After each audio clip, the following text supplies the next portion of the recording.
Bonsoir à tous. Ce soir, nous partons au cœur des Pyrénées à la rencontre de ceux qui sont l'âme de l'Ariège.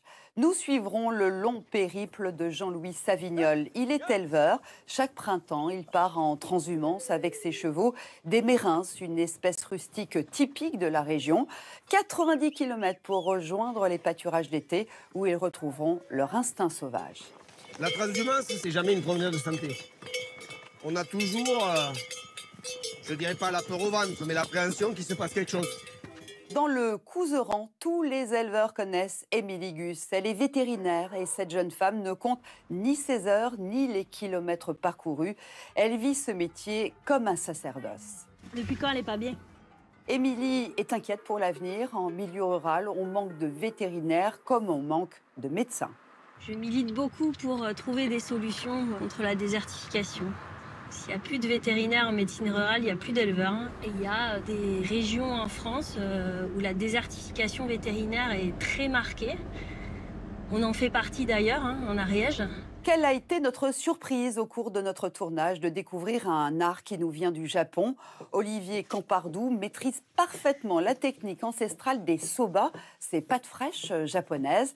Il s'est initié dans la meilleure école à Tokyo. C'est des soba d'exception parce qu'elles sont 100% sarrasin, ce qui est relativement complexe à faire. On a toute la qualité gustative du sarrasin et des pâtes de cette qualité, c'est très prisé par les Japonais. Le patrimoine de l'Ariège recèle aussi des trésors cachés comme le château de Gudane, dessiné par l'architecte de Louis XV. Voltaire, Diderot, Rousseau y ont séjourné. Et aujourd'hui, une famille australienne s'est lancé le défi de restaurer ce monument longtemps abandonné. L'Ariège, terre d'émotion, c'est un film de Léa Caruel et Jérôme Mignard. On est sur la première journée de 90 km d'aventure en pleine chaîne des Pyrénées, dans un département magnifique qu'est l'Ariège.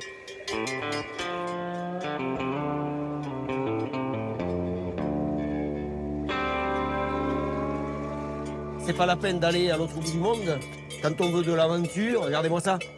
C'est pas beau ça?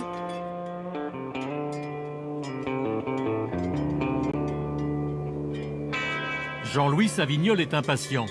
Comme chaque année au printemps, ce personnage haut en couleur part pour une expédition hors du commun avec ses 30 chevaux. Des Mérins, une espèce rustique apparue ici il y a 13 000 ans, l'emblème de l'Ariège. Le Mérins, il fait partie du patrimoine, de la culture. Il faut essayer de valoriser ce patrimoine, de valoriser cette culture. Voilà, c'est ce qu'on fait aujourd'hui avec nos transhumances. L'éleveur a choisi 8 cavaliers confirmés pour l'aider à encadrer le troupeau sur ce parcours long de 90 km. 3 jours intenses au cœur des plus beaux paysages ariégeois, vers les pâturages d'été. La transhumance, c'est jamais une promenade de santé. On a toujours, je dirais pas la peur au ventre, mais l'appréhension qu'il se passe quelque chose.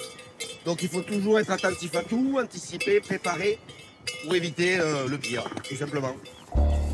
Et juste après le départ, premier moment de stress pour les cavaliers. Ils traversent un vallon où vivent en liberté des chevaux de trait plus puissants, des comtois. On va passer gentiment sur la droite, donc ils vont pas se mélanger. Et on va voir ce qui va se passer. Doucement, là, doucement, il y a des barbelés, là, doucement. Doucement, doucement, les chevaux. Voilà, ça va partir au galop et on va passer à droite. Attention, il y a deux à vous, là. Doucement. Allez, gars! Attention, on file le fer. Allez, les gars! Allons! Voilà. Là, il y a une défense. Regardez, regardez l'entier. Regardez, regardez. Super. Voilà, il chasse les Mérins. Il défend son troupeau. Voilà. Hey, dégage-toi! Ça va. Allez, il faut passer. Voilà, magnifique. Magnifique. Jean-Louis et ses Mérins ont franchi sans encombre ce premier obstacle. Ils affronteront d'autres dangers au cours de leur périple. Sur cette terre exigeante, d'autres personnalités engagées font également preuve d'énergie pour mettre en valeur les richesses ariégeoises.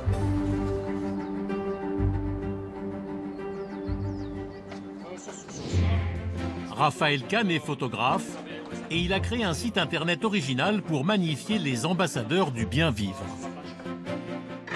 Ces personnages, en fait, c'est les figures locales. C'est important de valoriser ces métiers et ces personnes quelque part un peu dans l'ombre, derrière les saveurs d'Ariège. Et ces gens-là, ils nous sortent des produits d'une excellente qualité. Et en plus, ce sont des gens qui travaillent avec le cœur. C'est vraiment la splendeur. Avec enthousiasme, Pauline Chaboussou se lance constamment de nouveaux défis pour restaurer le patrimoine des villages du Couserans. Tout est très beau, très lumineux. C'est une joie de savoir que l'histoire continue. Dans un environnement préservé, Elisa et Lucie ont tenté l'aventure et changé de vie pour élaborer un miel d'exception. Du pur tilleul. C'est une super bonne nouvelle. En plus, il est délicieux.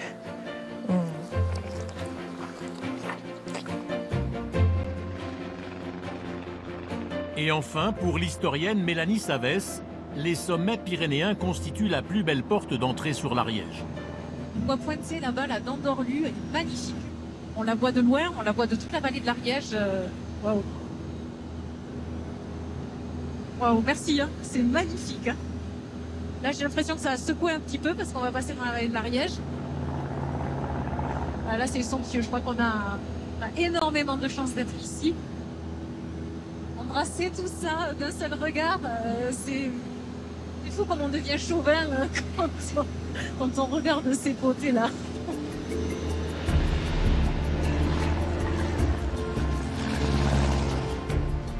La jeune femme se passionne pour les trésors cachés de la région, comme les châteaux construits par les maîtres de forge qui se sont installés au pied de ces montagnes dès le XVIIIe siècle. L'eau qui est utilisée par les maîtres de forge pour alimenter les forges, ces forges qui elles martèlent le fer, bien cette eau elle vient d'ici. Effectivement, elle vient de ces hauts sommets. Les sources sont très hautes et ces sources, elles vont se canaliser naturellement par le relief et elles vont dévaler en torrent de montagne. C'est vraiment la ressource des maîtres de forge, cette eau qui dévale de la montagne.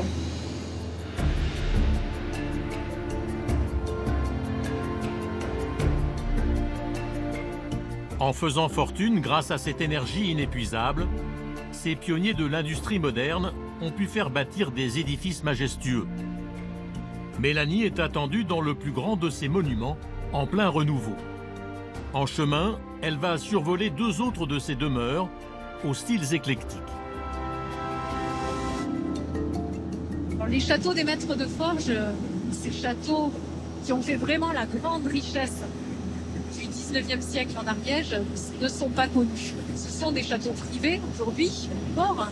Et ces châteaux privés ne se visitant pas, ils sont très très peu connus du tourisme. Dans le pays d'Olme se détache la silhouette médiévale du mieux conservé de ces témoins d'une histoire révolue. Le château de Lérans, c'est un château d'une grande famille qui est arrivée ici en Occitanie au XIIIe siècle, c'est la famille de Lévis. Cette famille de Lévis est arrivée lors des croisades, la croisade contre les Albigeois, sous couvert de venir terrasser les hérétiques de l'époque qu'on appelle les cathares. Eh bien, les familles, les baronnies françaises vont venir s'installer ici. Les Lévis vivent dans ce château pendant 5 siècles. Ils en sont chassés à la Révolution, avant d'y revenir quelques décennies plus tard. Au XIXe siècle, c'est la famille de Lévis qui va racheter ce très très beau château et qui va faire quelques aménagements. Ils vont demander les services d'un architecte qui s'appelle Clément Parent, qui est un proche de Viollet-le-Duc. Ils vont faire une architecture néo-gothique, comme sous la grande influence de Viollet-le-Duc, qui a travaillé à Carcassonne notamment, et qui avait une certaine vision de l'architecture médiévale. On a vraiment un château qui se part de ses plus beaux atouts au XIXe siècle.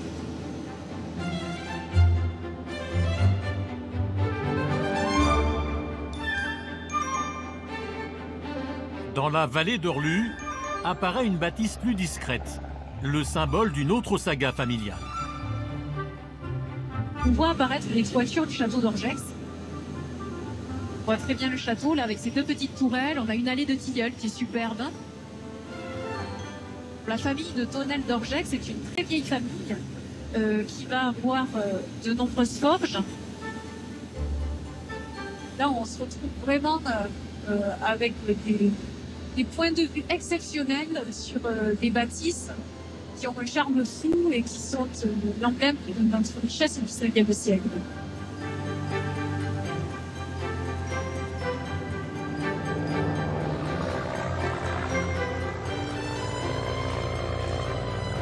Enfin se distingue au pied des sommets le plus grand de ces châteaux, en pleine Renaissance après 25 ans d'abandon. Alors notre château de Gudane, c'est un véritable bijou, est assez imposant. Était la propriété de Gaspard de Sales. C'est un homme de la noblesse qui a fait venir ici un grand architecte, un architecte qui a travaillé pour Louis XV. Cet homme-là s'appelle Ange-Jacques Gabriel et il a travaillé notamment au Petit Trianon de Versailles. Il a été acheté en 2013 par une famille d'Australiens et cette famille travaille d'arrache-pied pour vraiment restaurer l'intégralité de ce château.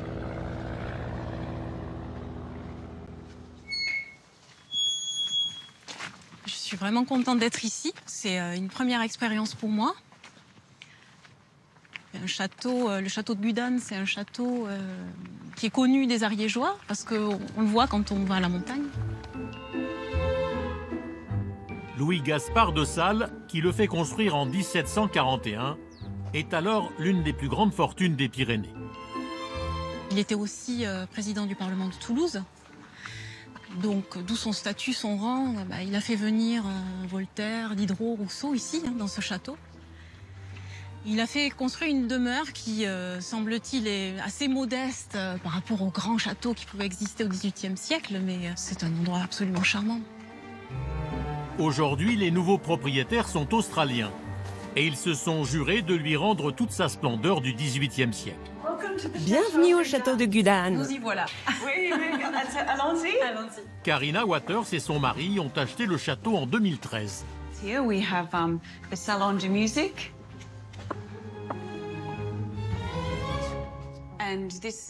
Cette pièce montre bien la splendeur des décorations du XVIIIe siècle. Vous voyez ces magnifiques dorures qui sont toutes réalisées à leur fin? Et sur chaque mur, on peut trouver un trophée. Vous voyez, il y en a 1, 2, 3 et 4. Et toutes ces décorations racontent les centres d'intérêt du propriétaire. Sur celle-là, par exemple, on remarque bien la référence à la vigne et au raisin. On retrouve la chevelure du personnage au-dessus, c'est du raisin, on dirait Bacchus. Oui, exactement. Et il y a aussi ce trophée qui fait référence à la musique, avec les violons, les altos et les trompettes.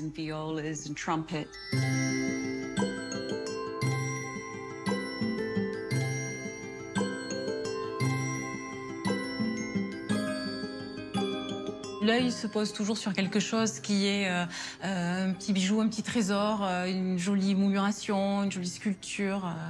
C'est merveilleux, c'est vraiment merveilleux. Et je m'attendais vraiment pas à une telle richesse. Karina a découvert Gudane par hasard. Quand j'ai commencé à chercher une propriété en France, depuis chez moi en Australie, je voulais trouver une petite ferme dans un village. Jamais je n'aurais imaginé acheter un château historique. C'est mon fils, qui avait 15 ans à l'époque, qui a vu une annonce sur Internet avec ce château à vendre. À 17 000 km de Sydney, le rêve de passer ses vacances en France a pourtant très mal commencé. Quand on est venu pour le visiter, on a découvert que tout était totalement délabré. Le toit s'était effondré, les murs étaient en ruine et tous les planchers s'étaient écroulés. Mais je n'ai pas pu m'empêcher de penser que tout cela allait être définitivement perdu si on ne faisait rien. Qui d'autre aurait été assez fou pour acheter une telle ruine?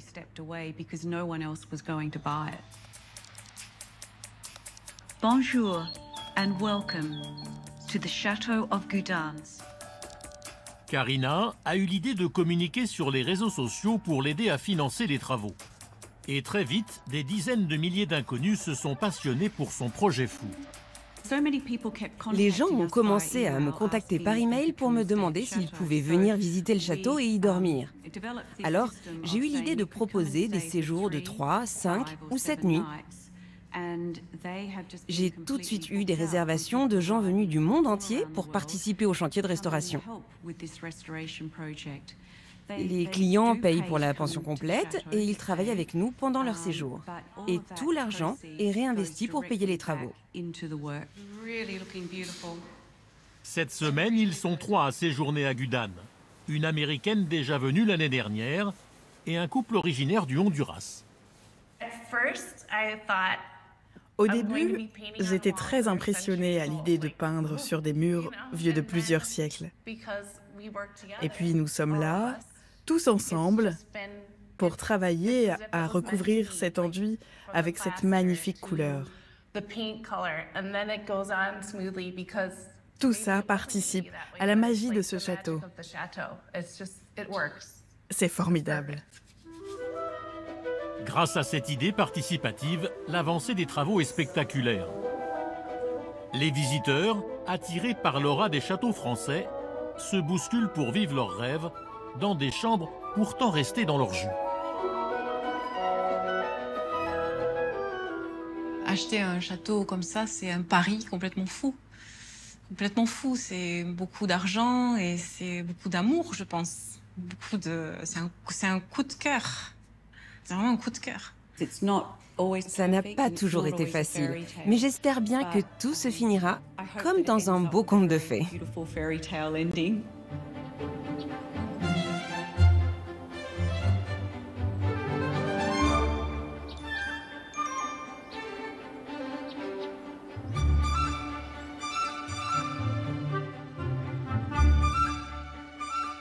Pendant ce temps, à 70 km de Gudan, une autre rencontre avec une personnalité singulière se prépare. Dans le bocage de la vallée d'Odinac, le photographe Raphaël Kahn s'apprête à vivre une séance étonnante avec un novateur, producteur de sarrasin. Pour son site internet Terroir People, il a entrepris un travail de longue haleine avec tous ceux qui valorisent les produits de l'Ariège. Il a choisi Olivier Campardou, Maître Soba en action, qui n'a pas hésité à aller se former très loin des Pyrénées, au Japon, pour apprendre son art. Pourquoi tu mets cette veste? Je mets cette veste parce qu'elle est, l'outil quasi indispensable pour faire des soba. C'est bon pour moi. J'ai appris à Tokyo, au Japon, à faire des soba et mon maître m'avait offert cette tenue. Olivier est parti pendant 2 mois à l'Institut des maîtres soba de Tokyo pour s'initier à cette technique ancestrale. Il est le seul en France à fabriquer ses pâtes fraîches. Ça, c'est une étape que j'adore. Elles sont considérées comme un produit de luxe au Japon. Aujourd'hui, il vend ses soba dans des épiceries fines et les livre à des restaurants gastronomiques. Oh là là, mais qu'est-ce que c'est graphique. C'est magnifique cette matière, j'adore. Quand je fais des reportages, certes, je mets en avant les produits et le métier, mais aussi, je mets en avant des personnages qui me parlent pas seulement de leur métier, mais qui me parlent de leur choix de vie. Parce que ce sont des gens qui font des métiers par passion. Et ça me touche énormément. C'est pas de la course au profit qu'ils font.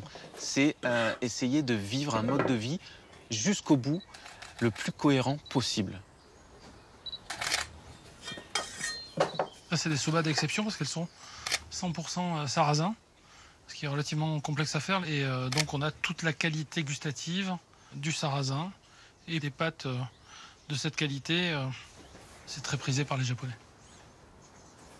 Ce qui serait génial, c'est que j'ai le produit final, presque, avec toi. Tu vas me présenter un peu le plateau. Exactement, ça j'aime bien. Il est chouette ton sourire là, hop. Et là, tu me regardes.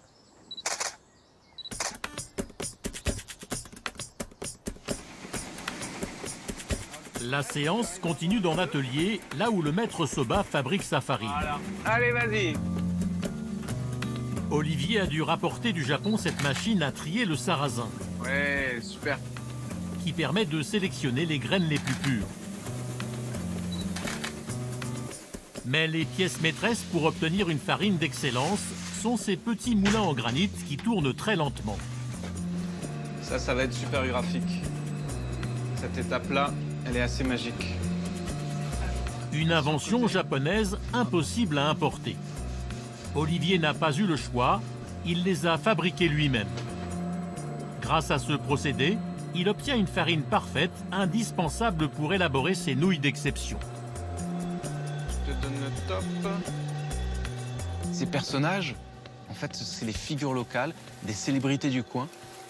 C'est important de valoriser ces métiers et ces personnes quelque part un peu dans l'ombre, derrière les saveurs d'Ariège. Et ces gens-là, ils nous sortent des produits d'une excellente qualité. Et en plus, ce sont des gens qui travaillent avec le cœur. Super, on l'a. Le photographe veut terminer par une série de clichés avec la fleur du sarrasin, dans ce champ où Olivier le cultive. Voilà, c'est bien quand t'as les mains qui sont pas au même niveau, c'est bien. Une qui tient, l'autre qui regarde les petites fleurs. Ok, Olivier. Pour fabriquer ces soba, l'agriculteur relève un autre défi. Relancer la culture de cette plante qui a disparu d'Ariège il y a plus d'un siècle. En France, il n'est pas bien considéré, le sarrasin, puisqu'on s'en sert pour faire des galettes. Moi, j'ai décidé d'explorer un petit peu cette valorisation du sarrasin, en lui redonnant un titre de noblesse. Olivier, c'est un pionnier. Et j'aime beaucoup cet état d'esprit que je peux retrouver chez pas mal de personnages sur le terroir ariégeois. À la fois, il y a un côté respect du local, de l'existant, et à la fois, ils amènent une innovation, quelque chose de nouveau. Ok, Olivier.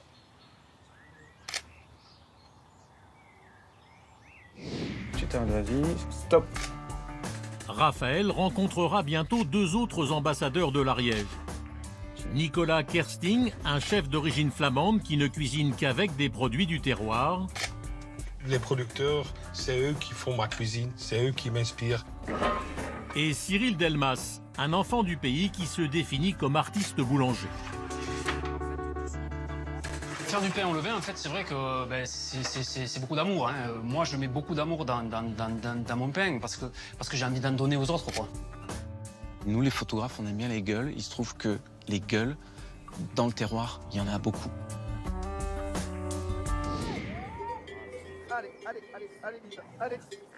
La longue transhumance des Mérins vers les estives continue.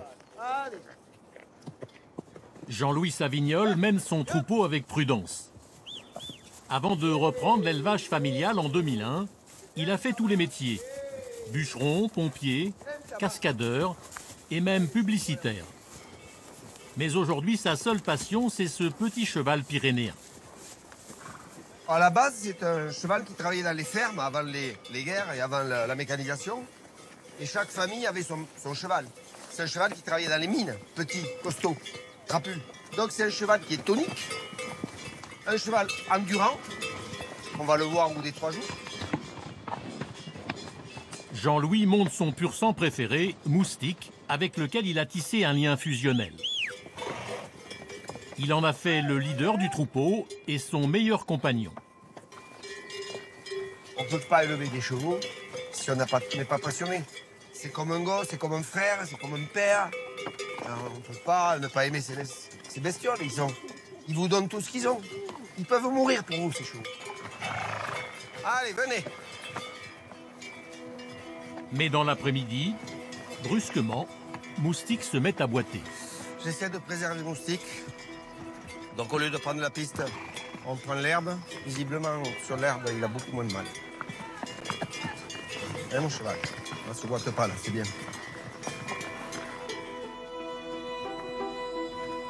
L'espoir est de courte durée. Le groupe doit faire une pause pour vérifier l'état du pied du cheval. Et le couperet tombe. Il a le sabot qui a explosé. Et là, il peut quasiment plus marcher. Et là, on va essayer de sauver la situation parce que c'est compliqué.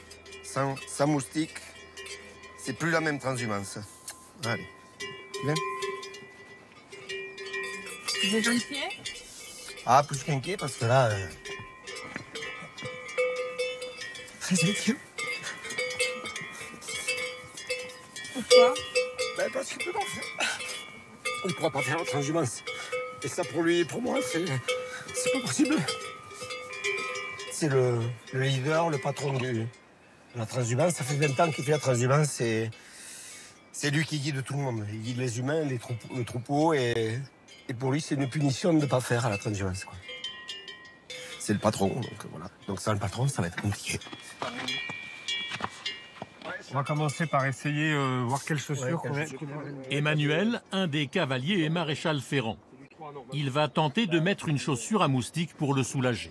Donc après, on va serrer ici. Voilà. Après, d'abord, tu remontes ça. Non, mais c'est pour voir passer voilà. après. Et après, tu la serres ici avec comme les anciennes chaussures de ski. D'accord. Il faut mettre ça, il faut mettre la deuxième pour l'équilibre. Non, le pied, il est long. Hein. Mais la prothèse ne permet pas d'apaiser la douleur. C'est pas... Il accuse, là. Ouais. Donc il y a la mémoire.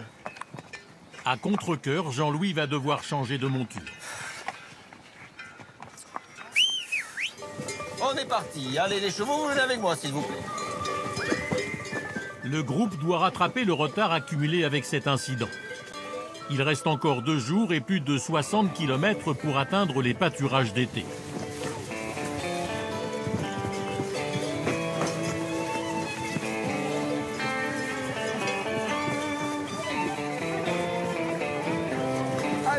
Les Mérins s'approchent d'Arien en bête mâle, le point de départ d'un tronçon redouté par l'éleveur. Avant de retrouver des sentiers, ils vont devoir emprunter 5 km de bitume. C'est une route ouverte à la circulation. Et les voitures roulent assez vite. Donc, on va essayer de se tenir d'un côté et d'avancer relativement rapidement, mais en file indienne. Donc, s'il y a une voiture qui veut doubler, non. Mais vous n'allez pas sur la route, il y a des fers. Vous leur demandez d'arrêter, d'attendre.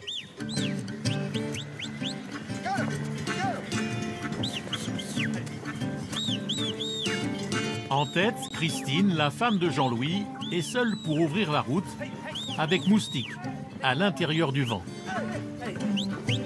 Le truc, c'est qu'il faut surtout que les voitures respectent ce que je leur demande, puisque les chevaux, eux, sont sur le bas-côté, pour avoir les pieds dans l'herbe, pour éviter qu'ils aient trop mal aux pieds, puisqu'il y en a beaucoup qui ne sont pas ferrés. Allez, hop, hop, hop, hop, hop, hop, hop. Non, non, non, non, non, non. Tu te mets là. Allez, là. Stop. Vous attendez, s'il vous plaît. Il faut être un peu autoritaire. Stop, stop. Surtout qu'il fait beau. Les gens, c'est un dimanche, peuvent quand même rester tranquilles pour voir un beau troupeau passer. C'est du... Non! Attention au panneau! Poussez-vous, poussez-vous, ils vont passer là! Avancez! Là! Avancez, avancez, avancez, avancez! Avancez! Merci! Encore! Stop! Allez! Allez, ça va, regarde! Allez!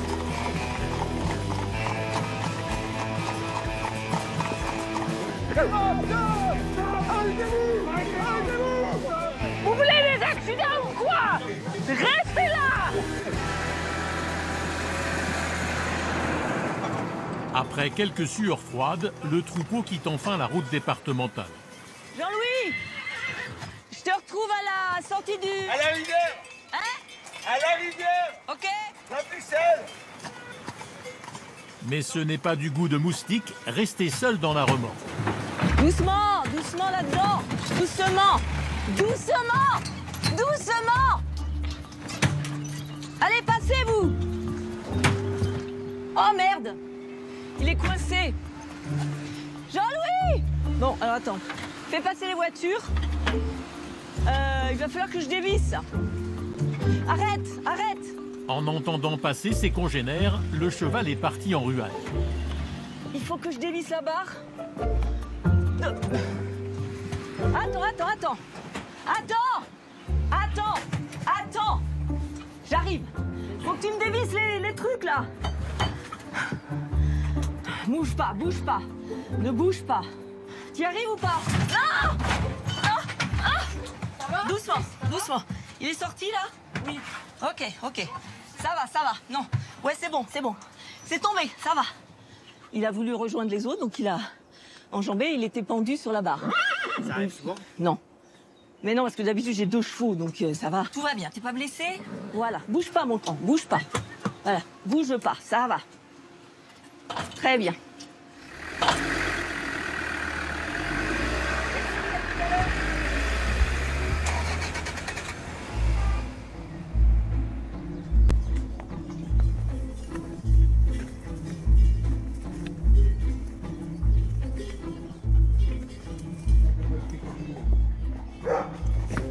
C'est la fin de la journée. Le troupeau arrive enfin au bivouac. Avant de se reposer, les cavaliers soignent et nourrissent leurs chevaux. Ça gratte que le bivouac, oh oui, papa, encore, oui, ben oui, ça c'est le bonheur. Allez. Jean-Louis a fait venir Patrick Chêne, un ami vétérinaire ostéopathe, pour examiner Moustique. Thérapeute réputé, adepte des méthodes douces, il s'est formé à une technique utilisée par les cavaliers mongols pour soigner les animaux. Allez, c'est parti. Le chant diphonique.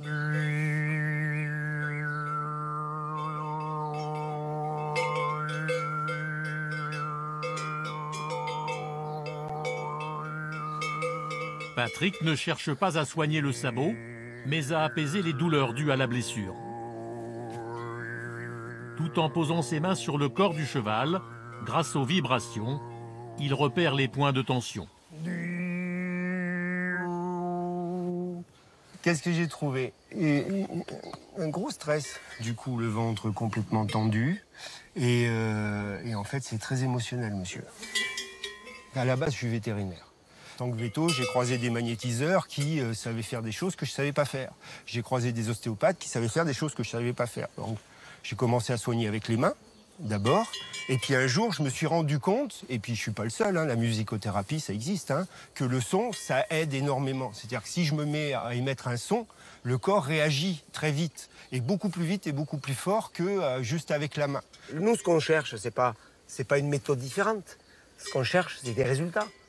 Et quand on va avoir des résultats avec des méthodes douces, pourquoi les s'embêter avec des méthodes qui ne vont pas avoir de résultats, ou filer des médicaments à tout va, et puis le cheval il aura des problèmes de foie, comme l'humain. Patrick soulage le cheval, mais pas suffisamment. Moustique devra continuer la transhumance dans la remorque. Demain, c'est une grosse journée. On a des passages très difficiles. Déjà pour les chevaux, il va falloir que les cavaliers soient avec les chevaux parce qu'on va monter des côtes très difficiles. Demain, journée extraordinaire, sublime, avec des paysages à couper le souffle.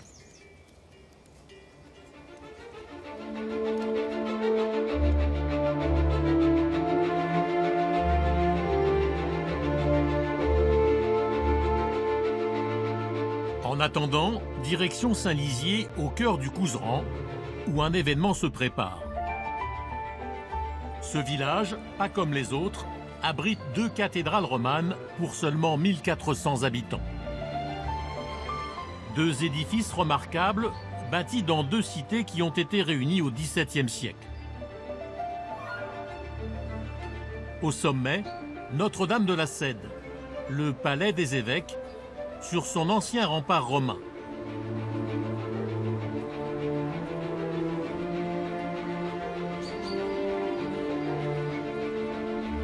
Dans la ville basse, la cathédrale Saint-Lizier, avec le plus beau cloître d'Ariège, où une jeune conservatrice du patrimoine enthousiaste, Pauline Chaboussou, débute une nouvelle campagne de restauration. Vous êtes prêts? Bon, merci beaucoup d'être si nombreux. Aujourd'hui, c'est une grosse journée qui nous attend. On doit nettoyer cet étage du cloître pour des raisons sanitaires, comme vous le savez. On a une infestation de pigeons. L'idée, c'est que d'ici cet après-midi, on a réussi à dégager au maximum la travée est et la travée sud, parce que c'est la partie la plus belle de l'étage du cloître, qui présente des peintures de la fin du Moyen-Âge. Pour l'instant, ces peintures n'ont pas été restaurées, elles sont peu connues. Avec des habitants tous bénévoles, sa priorité est de vider la partie supérieure du cloître, laissée à l'abandon depuis les années 60.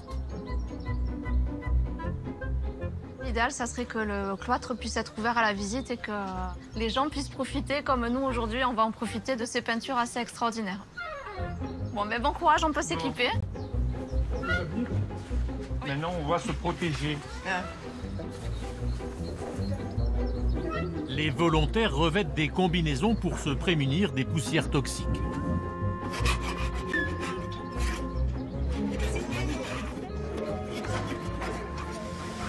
Mon métier, c'est médecin réanimateur. C'est pour ça que je suis très sensibilisé à toutes ces poussières, parce que c'est un risque sanitaire important. On peut attraper des maladies avec les fientes. Ça s'appelle la maladie des oiseaux. Ça donne des infections pulmonaires très importantes. Donc c'est pour ça que l'endroit est sécurisé. C'est interdit au public d'y pénétrer. Ça, il faut qu'on soit plusieurs pour l'enlever, mais il faut qu'on l'enlève. Il ne faut pas que ça reste sur les peintures. Sur ce mur, en fait, c'est la zone du cloître où les peintures sont le mieux conservées. Et c'est assez original parce que c'est un décor qui n'est pas à caractère religieux, qui était vraiment un décor d'agrément, dont on peut retrouver des exemples dans les châteaux autour de Toulouse. Et là, l'accumulation d'encombrants devant ces peintures ne leur rend vraiment pas honneur. Et puis, si on déblaye tout ça, ça permettra aussi de donner plus facilement accès à des restaurateurs. C'est sport ce matin. Beaucoup d'énergie. On commence par le plus difficile. Parce qu'il faut protéger cette richesse. Quel dommage de le trouver dans cet état. J'espère qu'on se réunira plusieurs fois pour essayer de sauver ce qu'il y a à sauver. Et on va tout faire pour faire revivre ces trésors. Alors j'ai trouvé de très jolies choses. Une couronne. Pauline peut-être va pouvoir le dater. Qu'est-ce que tu en penses? C'est joli aussi. Tout ça, ça fait partie du décor ancien de la cathédrale, là, parce que la cathédrale a été réaménagée il y a 40 ou 50 ans. Donc c'est assez intéressant de le retrouver parce que si on fait le trésor un jour, ça peut reprendre sa place dans le trésor. Quand on s'engage dans la conservation du patrimoine, c'est pas un métier lambda, je crois, on fait ça vraiment par passion. C'est un moyen de rendre l'histoire palpable, parce qu'on est sur du concret, du réel. On croit souvent que le patrimoine, c'est une histoire de passé, d'héritage, de transmission, mais moi, je vois ça plutôt comme une construction. C'est qu'est-ce qu'aujourd'hui on décide de conserver, qu'est-ce qui fait sens pour nous, qu'est-ce qui nous aide à avancer, à affronter le futur.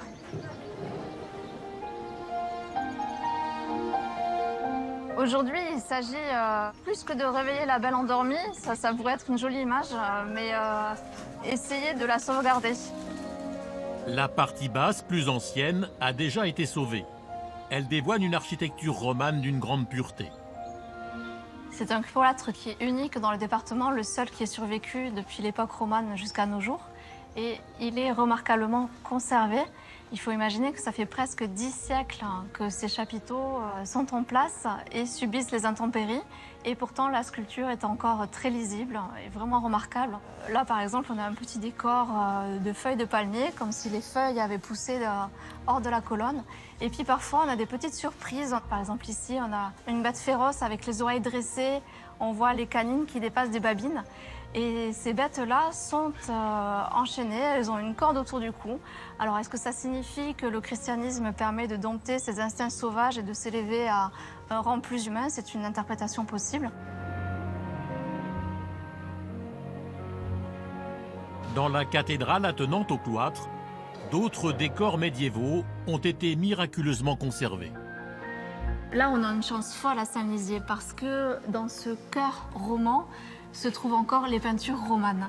Ce sont des peintures qui ont été recouvertes à une époque et puis qui ont été mises au jour il y a une 50aine d'années.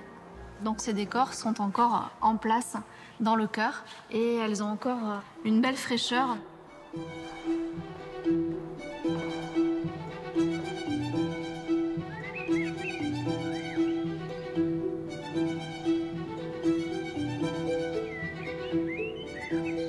Depuis la ville basse, il faut monter quelques centaines de mètres pour atteindre le palais des évêques et la cathédrale Notre-Dame de la Cède, la chapelle Sixtine ariégeoise.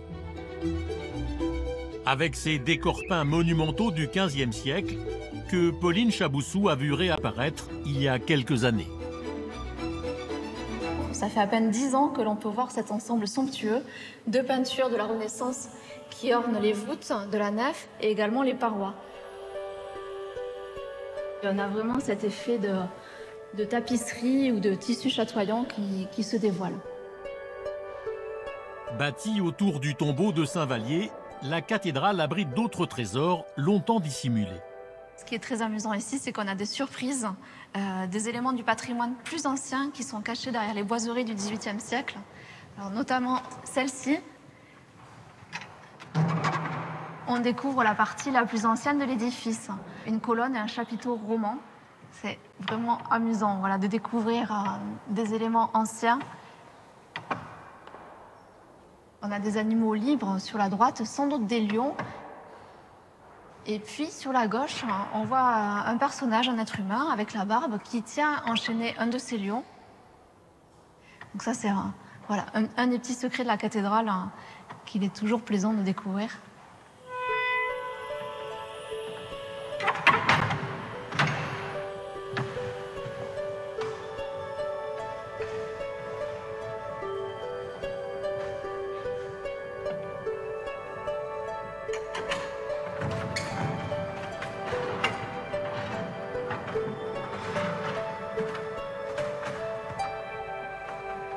Voilà, c'est un décor d'enfeu, donc un décor de tombeau, sans doute le tombeau d'un évêque du XIVe siècle. Et c'est vraiment un décor très luxueux, avec le nec plus ultra des matériaux, du cinabre et de l'or. On a très peu de témoignages du XIVe siècle, comme celui-ci, et c'était une splendide découverte. Il en reste un tout petit morceau, mais ce qui reste dévoile un ensemble qui devait être d'une grande richesse. J'aime bien venir ici, c'est un lieu un peu secret du Palais des Évêques, inaccessible au public. Ça n'a pas été rénové, mais il y a une atmosphère particulière, c'est encore dans son jus. Et ces coursives permettaient à l'évêque de rallier la cathédrale depuis ses appartements privés, à l'abri des regards et du monde extérieur. Et ce qui n'a pas changé, par contre, c'est la vue extraordinaire sur tout le Couserans.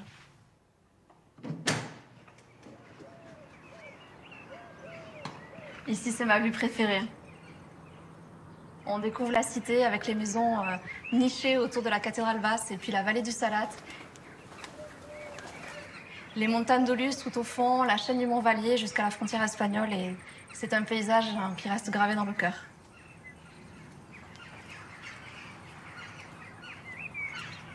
La conservatrice du patrimoine s'est fixée une autre mission.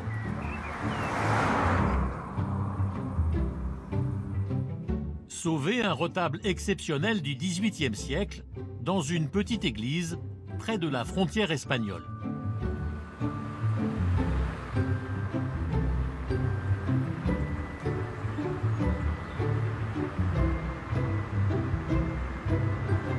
C'est un moment important parce que c'est la clôture d'un chantier de restauration qui a été colossal, qui a représenté un énorme travail pour les restaurateurs et un gros investissement pour la commune. Donc c'est assez émouvant, là on va assister à la fin d'une étape qui va permettre de redonner un peu de son cachet et de sa grandeur à un édifice. Un moment important et le fruit de 6 ans d'efforts avec les habitants. On a un tissu associatif de village en village qui est très dense, avec un grand intérêt pour le patrimoine. On sait qu'on travaille avec les gens et pour eux. Et ça, c'est aussi la meilleure garantie de préservation du patrimoine. Quand il y a des habitants qui sont présents, qui assurent l'entretien, le gros du travail est fait, en fait. Et ici, c'est vraiment un atout.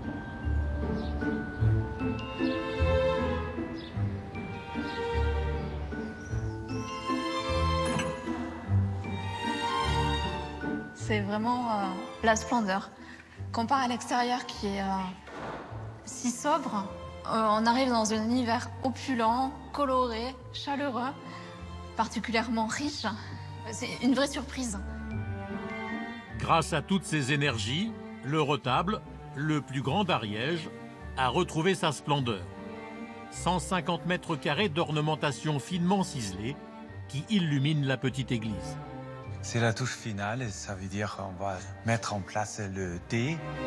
Pauline et l'association du village ont fait appel au restaurateur Christian Schmitter l'un des meilleurs spécialistes du baroque. Vous le tenez? Oui, c'est bon. Très demandé, il exerce ses talents en Allemagne et surtout en Italie, où est né ce mouvement artistique. Par le côté?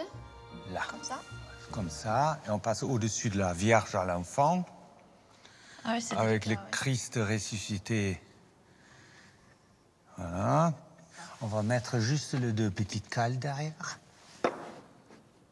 C'est magnifique, hein, bravo. Hein. Je me souviens l'année dernière encore, il était tellement sale et puis enfumé, encrassé par les cierges, la poussière. Il est resplendissant, il brille de nouveau, il est libéré.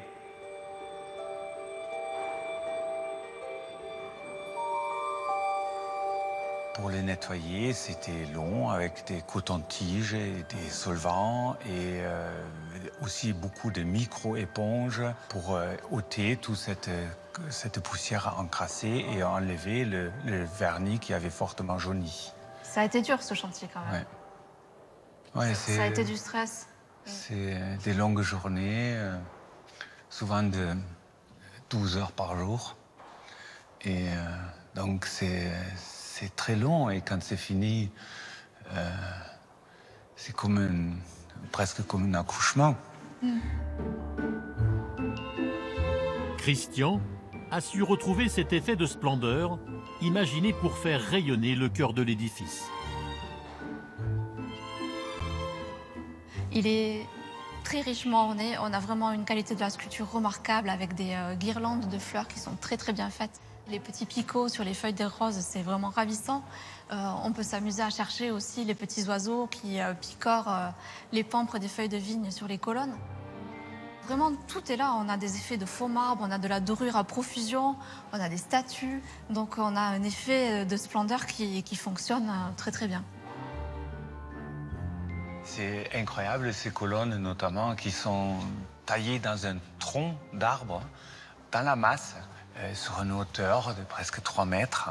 On a des sculptures ajourées, je passe partout entre, donc pour créer une certaine légèreté malgré la masse d'une colonne pareille.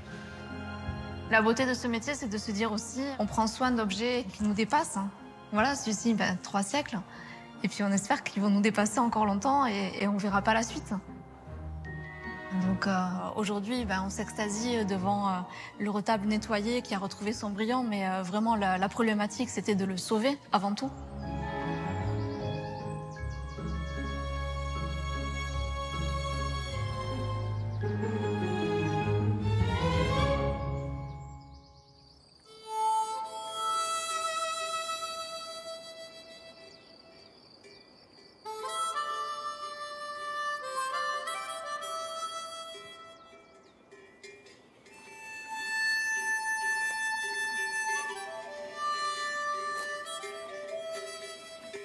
Réveil à l'aube pour les cavaliers en transhumance, au pied du Mont Vallier.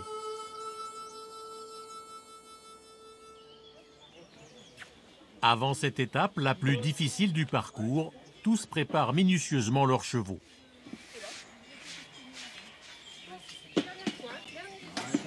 La journée va être longue.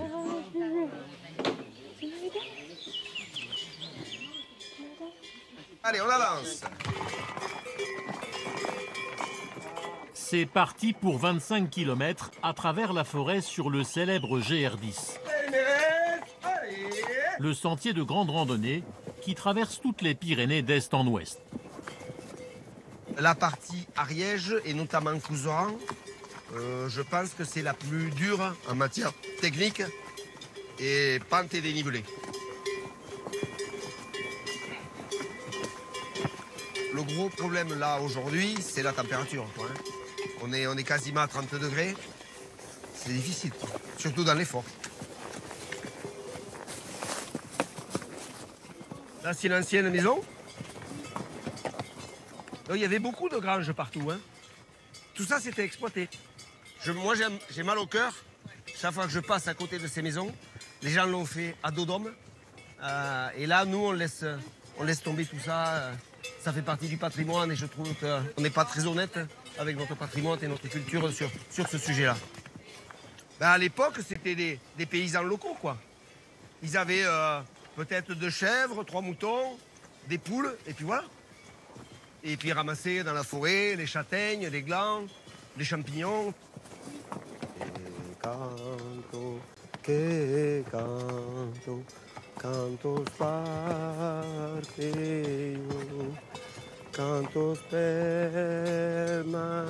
mio, che zarendeio.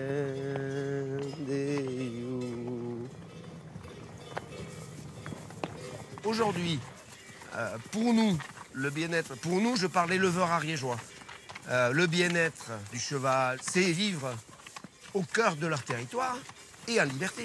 Pourquoi? Parce que déjà, c'est chez eux. Nous, on les a descendus dans la vallée pour des raisons pratiques. On leur donne tout ce qu'on peut pour qu'ils aient la meilleure vie qu'ils aient. Et la meilleure vie, pour nous, c'est celle-là, c'est la montagne. Dans la vallée de Betmal, les cavaliers et les mérins empruntent le chemin le plus périlleux de la transhumance. Ça, c'est des passages, donc les chevaux, ils peuvent glisser même s'ils ont 4 pieds. Ça glisse, on risque de se retrouver en bas. Doucement, hein, vous poussez pas. Hein. Allez, allez Jimbo, allez Jimbo, allez Gigi, allez, allez Gigi. Oui, bon cheval. Jean-Louis Savignol guette le moindre faux pas sur cette piste instable. Faut les laisser faire. 3 km taillés dans une montée à plus de 20%. Regardez, il va passer tout droit. Regardez. Regardez les fers. Hop, hop, hop, hop, hop. Tu bouges pas. Non, non, non, non. Faut pas faire ça. Faut pas faire ça. Stop, stop, stop. T'aurais pas dû faire ça. Là, on va avoir un accident. Faut pas faire ça. Ils vont s'embrocher sur la branche. Ne passe pas, je t'ai dit. Non, ça va le faire parce que je vais tronçonner. Là, ils peuvent s'empaler. Tamac, regarde, là, regarde. Pour calmer les chevaux effrayés par le bruit de la tronçonneuse, Jean-Louis leur parle. Ça va, garçon, ça va. Et ne les quitte pas des yeux. Tamac, ouais. Il pourrait se jeter dans la pente. Ah, bon cheval. Bon cheval. Ah, Tamac, Tamac, Tamac. Tamac. Tamac. Ah. Ça peut très vite dégénérer si on ne prend pas la bonne décision. Et la mauvaise décision engendre une autre décision et une autre décision et une décision. Le cumul des décisions, si elles sont mauvaises, on arrive à des catastrophes. Là, si j'ai tout le troupeau qui s'emballe, ça part dans tous les sens. Et alors là, il n'y a rien à faire. On attend et puis on ramasse les morceaux, quoi. Le danger est écarté. Les cavaliers galopent maintenant vers le plus beau panorama de toute la transhumance, le cirque de Campulse, où ils vont passer la nuit.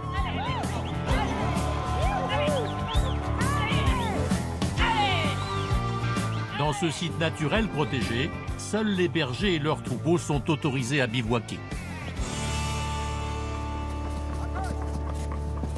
Après une dure journée, Jean-Louis et son équipe profitent des douceurs du lieu.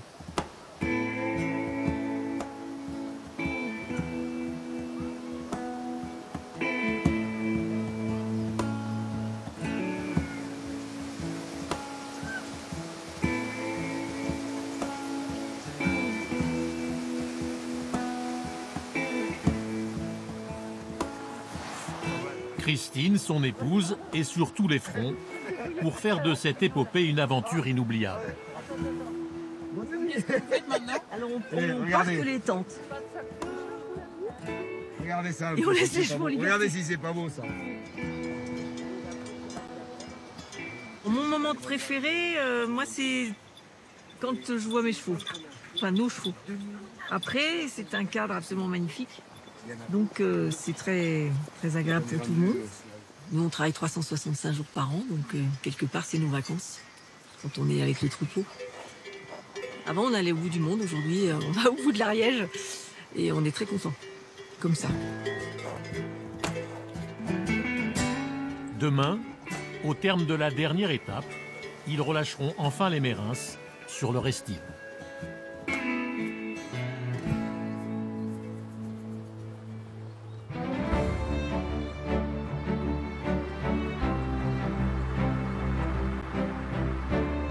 Dans le Couserans, tout le monde connaît la voiture d'Émilie Gus.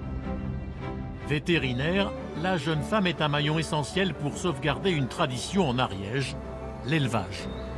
Je milite beaucoup pour trouver des solutions contre la désertification. S'il n'y a plus de vétérinaires en médecine rurale, il n'y a plus d'éleveurs, ça c'est sûr, parce que les éleveurs ont besoin d'avoir un véto qui soigne leurs animaux. Donc s'il n'y a plus de véto, il n'y aura plus d'élevage. Et il y a des régions en France où la désertification vétérinaire est très marquée. On en fait partie d'ailleurs, en Ariège. Et du coup, c'est compliqué parce que les vétos sont de plus en plus loin. Les éleveurs attendent parfois 1 heure, 2 heures, 3 heures pour avoir une intervention. Et quand la vie de l'animal est en jeu, c'est effectivement compliqué. Pour répondre sans attendre aux angoisses des producteurs, chaque journée d'Émilie est un marathon de plusieurs dizaines de kilomètres. Je vais voir des producteurs de lait de chèvre. Et là, ils ont des soucis de chèvres qui produisent moins. Certaines sont moins en forme. L'idée, c'est que je les aide à solutionner le problème. Oui? Ouais, Émilie, c'est Sylvie. Est-ce que tu peux aller au garrigue du Payeret pour un bovin qui est pas bien, qui tousse? Ouais. Au masse. Ouais. Les autres, ils sont pas du tout dans le même point. Oui, Allez, pas de problème. Merci. À toutes. Changement de programme, les chèvres attendront.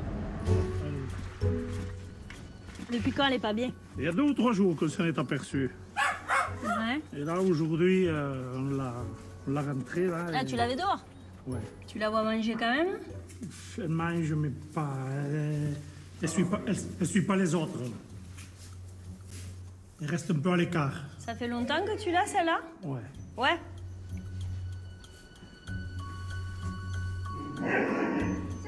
La fièvre, il n'y en a pas.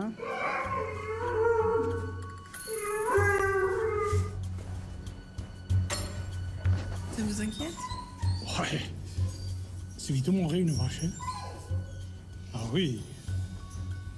Ça dépend ce qu'elle a, hein, mais enfin...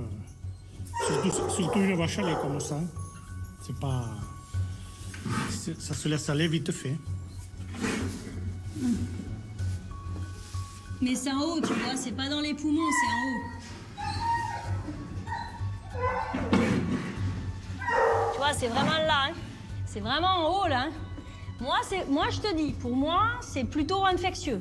C'est plutôt vraiment infectieux au niveau de la trachée. Et je pense qu'elle est montée en fièvre de manière assez importante, ce qui fait qu'elle a perdu l'appétit, là, pendant 2 jours. Ce que j'ai pas envie, c'est que ça descende dans le poumon, quoi. Pour l'instant, ça y est pas, mais ça peut descendre dans le poumon. Émilie décide d'administrer un antibiotique. Combien tu lui en fais? Je lui en fais 3, que ça diffuse dans le poumon. Du coup, je vais te faire l'ordonnance, parce qu'il y aura des piqûres, du coup, à refaire demain. La vétérinaire reviendra dans quelques jours pour vérifier l'état de l'animal. Elle peut maintenant retrouver l'éleveur qui l'attend impatiemment. Depuis quelques semaines, les chèvres de Jean-François Troma ne produisent presque plus de lait. Toi, tu peux pas dire que c'est bien, quoi. Non. Bon, avec ce que le mail devrait faire davantage de lait. C'est en état, les chèvres. Émilie pense qu'une bactérie a atteint les mamelles des bêtes. On peut faire des profils sanguins oligo-éléments pour aller vérifier si effectivement tu as des animaux qui sont en carence et qui pourraient expliquer que même si le germe est là, ils n'arrivent pas à se défendre contre ça. De toute manière, il faut arriver à trouver une solution. Hein. Alors, ce qu'il va falloir qu'on fasse effectivement, c'est faire des prélèvements sur quelques-unes là. Oui, c'est pas dramatique. C'est pas dramatique, mais clairement, un éleveur qui vend du lait, s'il vend 30% de lait de moins que d'habitude, sa trésorerie derrière, c'est pas la même. Ah, mais de toute manière, j'ai confiance si on va arriver à faire quelque chose. Tant on ne sait pas, mais on va y arriver. Allez. Allez, nénette. La vétérinaire va travailler sans relâche pour trouver une solution et aider cette exploitation familiale. Alors heureusement, ça fait 13 ans qu'ils sont installés, où l'atelier tourne bien. Je pense qu'ils l'encaisseront, hein, ils arriveront à passer à travers, mais quand ça arrive, ça, un éleveur qui débute, c'est compliqué. Oui, ça y est, on a fini chez Troma. Émilie est en retard, un autre éleveur l'attend pour faire des échographies. Mais c'est sans compter les imprévus. Il y a aussi des buffles qu'on en croise sur la route. Allez, Titi. Le buffle n'a pas avancé.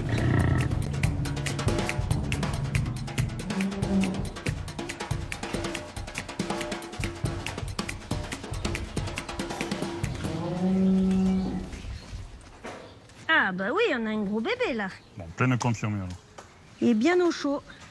C'est bon, c'est bien plein ça. Pendant 2 heures, la vétérinaire ausculte les 30 bêtes gestantes. 73-66, excusez-moi. Ah ben il est là, Kiki. Oh, merci. C'est bon, c'est bien plein ça. 29-61. Non mais tu vois, je suis embêtée parce que la vache, elle est vide. Hein. Et là, tu l'as noté, ça y est, tu l'as vu, ça y est, c'est des fois, les jeunes, ils te saillissent toujours la même et passent à côté des autres, quoi. Il y a juste un jeune taureau qui est pas trop vigoureux, a priori. Salut Marie. Et coucou. Ça va? Ça va? Avant de rentrer chez elle, Tu me mets 6 vanilles, 6 citrons. Émilie en profite pour faire quelques courses dans la laiterie de l'exploitation. Je me fournis en production locale parce que tu sais comment c'est fait et c'est bon. Et au moins, tu fais vivre les acteurs du territoire. Non, il est vraiment super onctueux, vraiment goûtu. Il est très bon, Marie. Merci, Émilie. Extra. Oui, à bientôt. Ciao. C'est la fin d'une longue journée, direction la maison. Mon mari, il est éleveur de bovins. Du coup, le fait de vivre avec un éleveur, ça m'a énormément aidé dans mon travail. Je me suis rendu compte de ce que c'était que la vie d'éleveur au quotidien. Et quand on est véto, on se rend pas forcément compte. Et quand on le vit, ben, on se rend compte de ce que c'est. La difficulté du métier d'éleveur, du rythme. Ça m'a vraiment donné une approche différente de mon travail. Ça m'a vraiment aidé, je pense, à le faire mieux. La vétérinaire va enfin retrouver son mari et leurs 2 enfants dans leur havre de paix, au-dessus de la vallée de Massat. C'est un endroit, un cadre assez idyllique. Hein. On a de l'espace, on a les montagnes, on a tout. C'est très plaisant. C'est un plaisir permanent.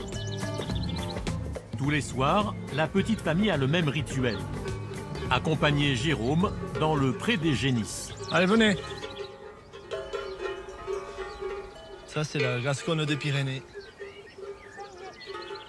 Mes bêtes, c'est une passion. Je suis bien au milieu de mes bêtes, quoi. Chaque vache est unique et chaque vache a son histoire pour nous. C'est une vache très docile, vous voyez. Regardez.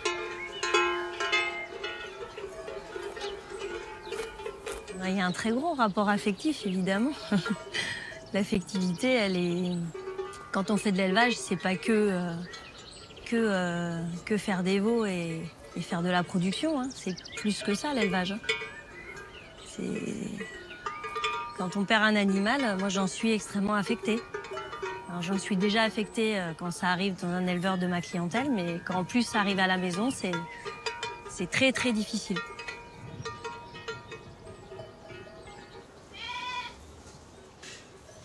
Hier soir, Émilie a réussi à ranimer un agneau. Une grande joie pour Léo. À 14 ans, il a demandé à avoir ses propres brebis. On les a ramenés du pré, on a vu qu'il y avait les 2 pattes arrière, on l'a mis à part. Elle a fait sortir et il était mort. Du coup, maman, elle a réanimé hier soir. Elle a fait revivre. Elle a sauvé.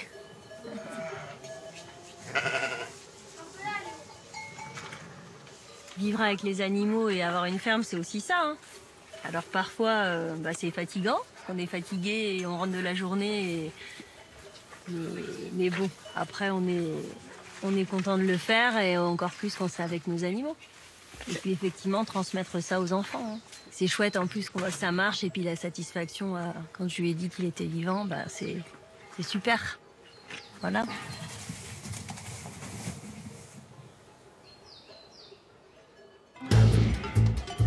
Bientôt, Pour être toujours au plus près des éleveurs, la vétérinaire va vivre une autre journée éreintante. C'est physique, c'est fatigant, ça peut être compliqué. Travailler avec des vaches, si on les connaît pas, ça peut faire peur. Apparemment, ça a l'air d'aller. Mais aussi un heureux événement, une naissance. Oh, qu'il est beau!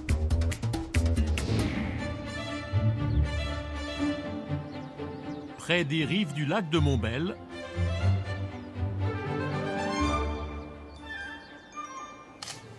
Raphaël Kahn, le photographe des stars du terroir, a organisé une séance avec un néo-ariégeois, un chef venu de Belgique.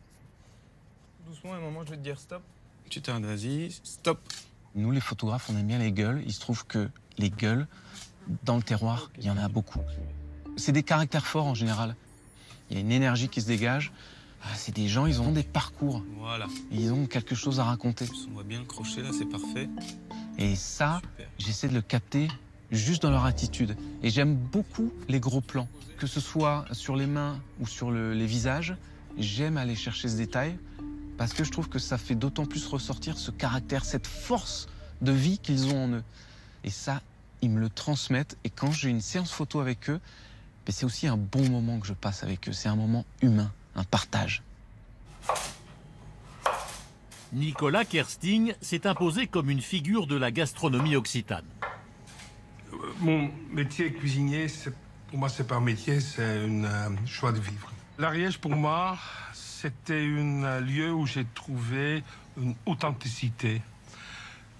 Peut-être c'est parce qu'il y a encore de l'espace ici. Il n'y a pas trop de monde. Et il y a des gens ici qui osent commencer une petite ferme avec des petits brebis pour faire du lait. C'est toute petite échelle et c'est ça qui me plaît. Okay. Cette assiette, elle est vivante. C'est-à-dire qu'on a de la verdure, on a différentes couleurs.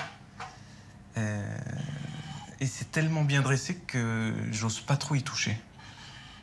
Je saurais pas par où commencer en plus. Et voilà ce que je qualifie presque d'œuvre d'art, en fait. Savoir que souvent, je compare les cuisiniers à des créatifs. Là, j'en ai la preuve. Cette assiette, c'est un tableau. Voilà.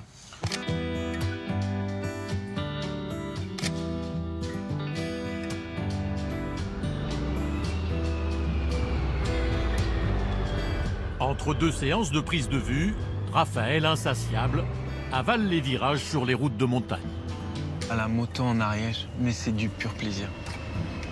On a des parties très roulantes sur la plaine, on a les petits cols, c'est gavé de petits virages. C'est un prétexte pour aller découvrir ce qu'il y a derrière l'autre vallée.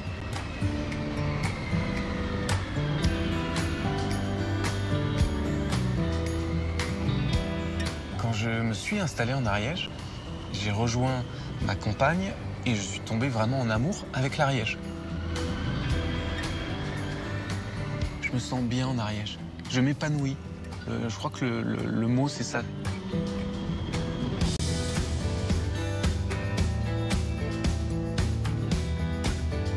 Il est attendu par un autre personnage, un boulanger bio, à Montségur, la capitale historique du pays cathare.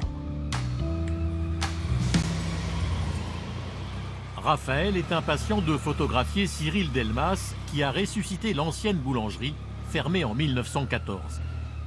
Ah, mais c'est toi qui fais tout ce bruit. Mais tu sais que c'est l'heure de la sieste ici à Montségur, hein?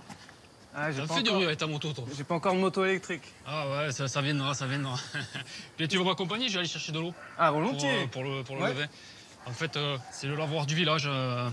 Ici en Ariège, dans tous les villages, il y avait des lavoirs et moi j'ai connu ça étant petit.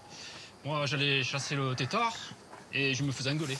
J'étais gaffette, comme on dit en Ariège. T'es un môme d'ici? Ouais, je suis un gaffette ariégeois, moi. Ok. Et on se faisait engueuler avec les copains parce qu'elles étaient en train de faire la lessive. Alors, on se faisait tirer les oreilles.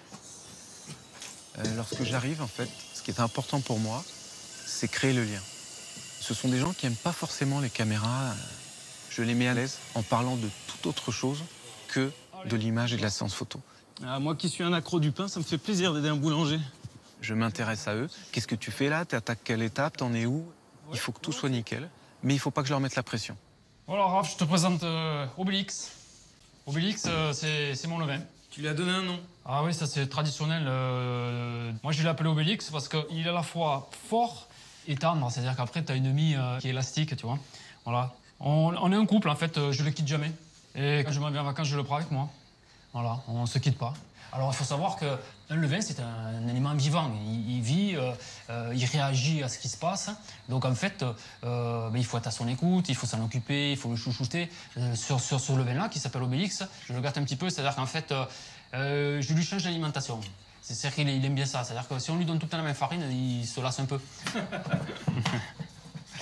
Voilà, on va le mettre dans la main. C'est le meuble traditionnel de boulangerie qui permet de travailler son levain. On va lui donner de la farine. Aujourd'hui, pour lui faire plaisir, tu vois, je vais lui mettre un petit peu de farine de blé dur.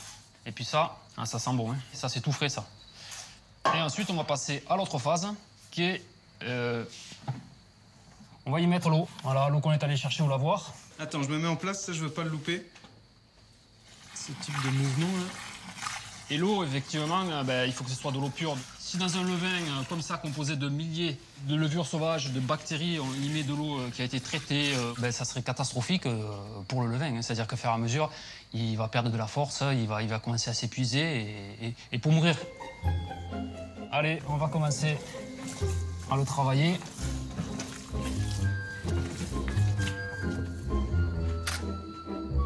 Ça, c'est des étapes que j'adore. C'est super visuel et là, on commence vraiment à comprendre le mot alchimie.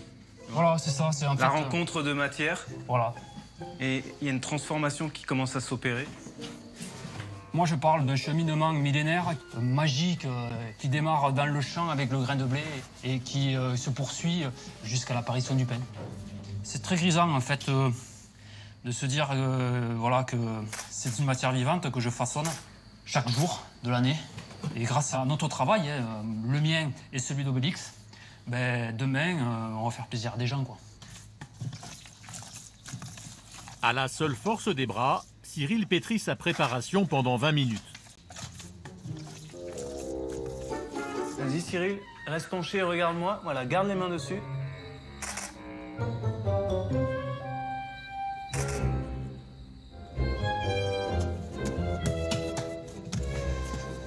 Voilà, on va la laisser tranquille.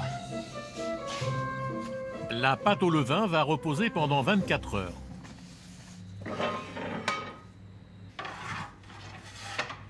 Le résultat de la fournée. Le boulanger cuit ses pains traditionnels dans le four à bois qu'il a restauré. Magique, c'est-à-dire qu'en fait, tout se retrouve dans le noir. On a mis une matière vivante qui va rentrer dans l'obscurité. Et chaque jour, c'est un petit peu magique, quoi. Là, ça, c'est deux amoureux, ceux-là. Alors ça, c'est le pain de l'estive. En fait, ça, c'était un pain que je fais pour les gens qui gardent les bêtes à la montagne, à l'estive. Donc c'est un pain de seigle qui cuit 2 fois. Et c'est un pain, par contre, qui va se conserver 15 jours. Alors c'est atypique par rapport à ce que les gens ont l'habitude. C'est un pain, en fait, qu'il ne faut même pas consommer le jour même. C'est-à-dire qu'il faut le laisser poser. Et au bout de 2 jours, il va avoir des arômes fabuleux, des arômes de pain d'épices. Ok, parfait. Ça, c'est le son pour tester la cuisson du four. Et ensuite, évidemment, maintenant qu'il vient de sortir, va commencer ce qu'on appelle le chant du pain. Hein, c'est-à-dire qu'en fait, le pain va se mettre à chanter. C'est-à-dire qu'en fait, comme il refroidit, il y a encore de l'humidité, il va se mettre à craqueler et à chanter. Ça, c'est le plus beau des chants qu'on puisse entendre chez un boulanger.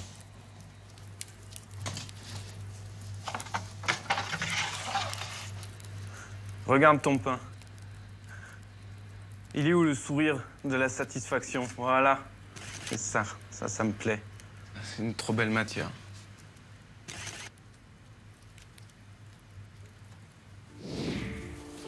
L'une des plus belles rencontres que Raphaël ait faites, c'était en plein hiver.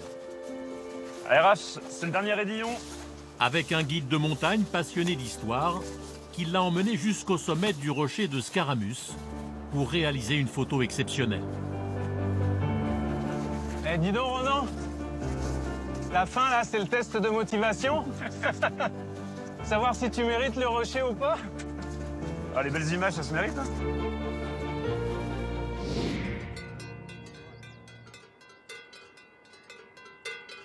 Avant de découvrir ces 2 jours d'aventure au cœur des sommets enneigés, Retour avec Émilie Gus, la vétérinaire. Il est 7 h du matin et elle est déjà sur la route.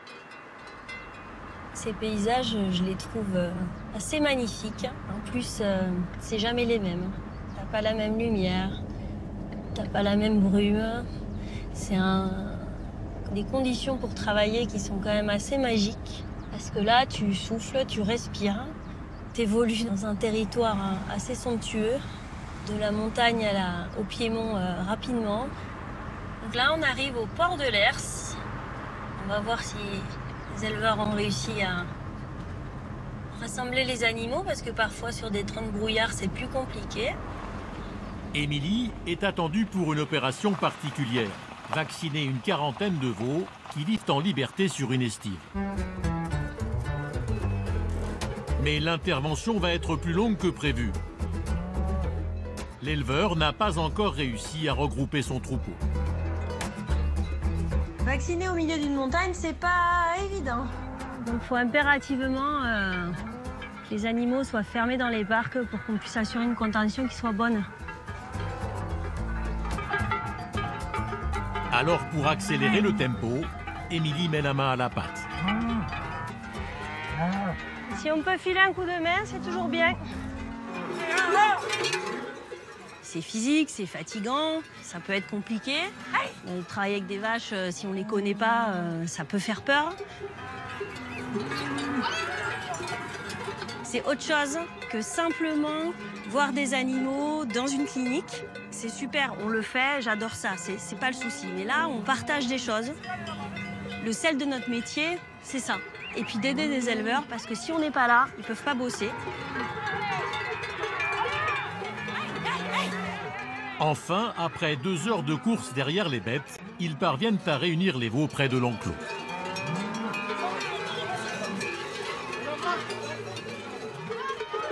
Vous avez perdu du temps? Eh oui, un peu. C'est pas grave. C'est comme ça. Deuxième difficulté de la matinée, il faut éloigner un à un les petits de leur mère.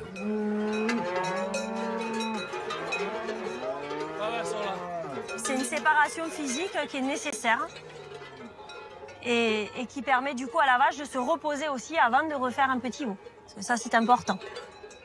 C'est un petit moment de stress pour l'animal et pour la maman, mais là, c'est des veaux qui sont grands déjà. Oui, recule. Les veaux sont tous vendus. Avant leur départ, Émilie doit leur injecter un sérum qui les protégera d'une fièvre bovine. On essaye d'aller vite parce que les animaux, ils sont pas trop patients. Quand ils sont serrés comme ça, on veut surtout pas qu'ils se fassent mal. Là, ça va, c'est un lot de veaux assez calme. Mais bon, on veut quand même assurer la sécurité des animaux, avant tout. C'est bon pour moi, hein? Vous pouvez ouvrir. Émilie repart rapidement. Salut les gars! Pour descendre dans la vallée et retrouver du réseau téléphonique.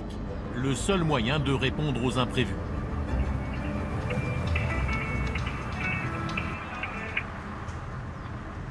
Oui. Émilie, c'est Sylvie. Est-ce que tu peux aller sur un village, s'il te plaît, chez Monsieur Rouget à Eiffel? Ok, j'y vais. Ça marche, merci à toutes. Ciao. Donc on part sur un village. Un mauvais vélage peut s'avérer fatal, alors il y a urgence.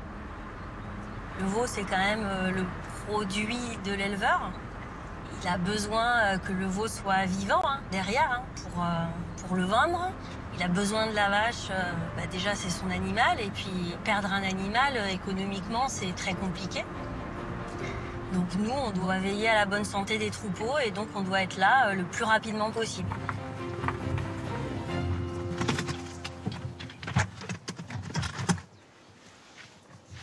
Bonjour. Bonjour. Alors? Ah, vous tombez bien, vous, aujourd'hui. Et alors, venez voir. Ah. Elle avait les avant que vous arriviez. Oh, punaise. Eh ben ouais, qu'est-ce que vous voulez qu'on fasse? C'est comme ça. Ben, s'il va bien. Apparemment, S'il va bien, c'est pas grave. Apparemment, ça a l'air d'aller. Regardez. Oh, qu'il est beau. Ah.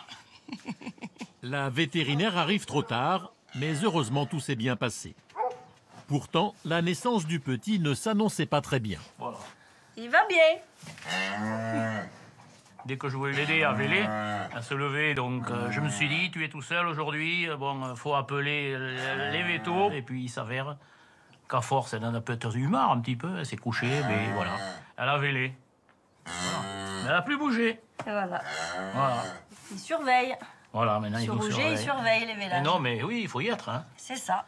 Mais bon, Eh ben super. vous n'avez pas de travail comme ça. Et pour une J'ai fois, pas transpiré pour une fois. pour une fois, on passe à... On a eu des fois plus épiques, ouais, Ouais, ici. Avec une blanche, hein. Vous C'est la ça, rappelez, celle-là? c'est ça. Ouais. Bon, allez, voilà. L'essentiel, Cette c'est que fois-ci, ça aille bien. Ouais, ça a l'air d'aller. Il tire un peu la langue, mais ça a l'air d'aller. Il va pas la tirer. Un joli mâle. Ouais, c'est mal, ouais.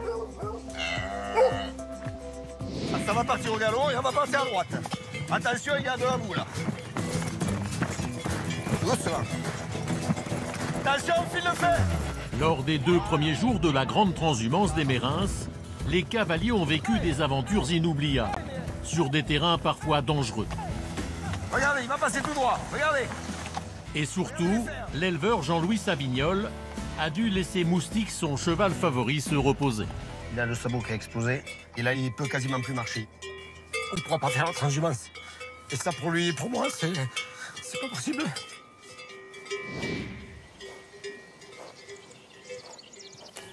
Avant d'attaquer la dernière étape vers l'Estive, le groupe a passé la nuit sous les étoiles, dans le site protégé du cirque de Campulse. Le matin, il faut se lever tranquillement. Faut pas s'exciter déjà dès 6 h du matin. On va déjà être bien excité toute la journée. C'est sûr que ça va aller. C'est pas de faire griller le pain qui est le moment, c'est quand le transhumant arrive et dit ah, du pain grillé, putain c'est top. Pour un citadin, on a l'impression d'avoir une vie de cow-boy, mais on n'est pas des cow-boys, on est des éleveurs ariégeois et qui vivent leur vie d'éleveurs. Voilà, alors aujourd'hui, c'est vrai qu'on a 6200